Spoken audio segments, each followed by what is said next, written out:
بسم الله الرحمن الرحيم شرقدونك مدنياشا شقالها هي صحافة السلام عليكم ورحمة الله وبركاته ان قضب كان يسقى محل قبران كرا ان وحل قبران كرا وعضو موقتا طلابا الصومالي لان هرو قاضي ninkii hadlayaaba iska hadlee waxaynu soo maray doorashooyin badan baynu soo maray waxay ahayd tii ugu hanaanka wanaagsanayd wixii ku soo marabana wixii ku soo maray aad ku noqnoqotaabana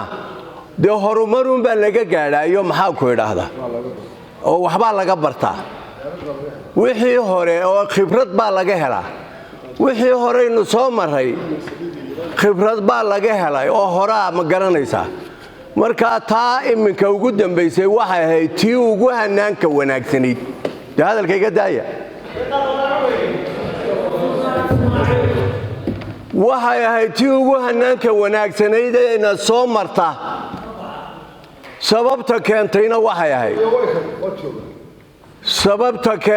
waxay ahayd ummadii oo meel u wada jeeda oo hadaf qora wada leh oo cid waliba doonayso inay wax wanaajiso dhamaanteed haday xusbiyadii yihiin haday xukuumadii yihiin haday komishinkii yihiin haday ciidamadii shaqaynayay yihiin dad hadaf wada leh oo dhinac u wada jeedo oo doonayo si wanaagsan inay wax ugu dhamaadaan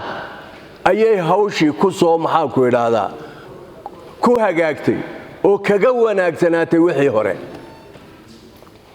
hawsha dhacday maanta waxay ahayd hawl guul ah oo horumar ah oo caalamkuna ogaaday meeshan dadka ku jira inay dad qadiyad leeyihiin malaadeed adduunka lama socotaan rag badan oo halkan fadhiyaan la socone caalamka in yar bay inoo soo jirtaa in layna aqoonsado waxaana keenaya adeer dhegaysta runtaanu sheegaynaa waxa ay keenaya sida dadkani niyadiisu tahay siday meel ugu wada jeedeen warbixinaha caalamku uu hayo ee ka soo baxaya waxa weeyaan oo ay tilmaamayaan halka in ummadi ku nooshahay in maxaan ku yiraahdaa ummad u baahan in la gacan qabto oo wax lala qabto oo waxay doonayaan la aqbalo caalamku taasoo faalaynaya maanta marka waxay aynu ka baranay waxa weeyaan wax wanaagsan iyo horukac Somaliland ay hore u kacday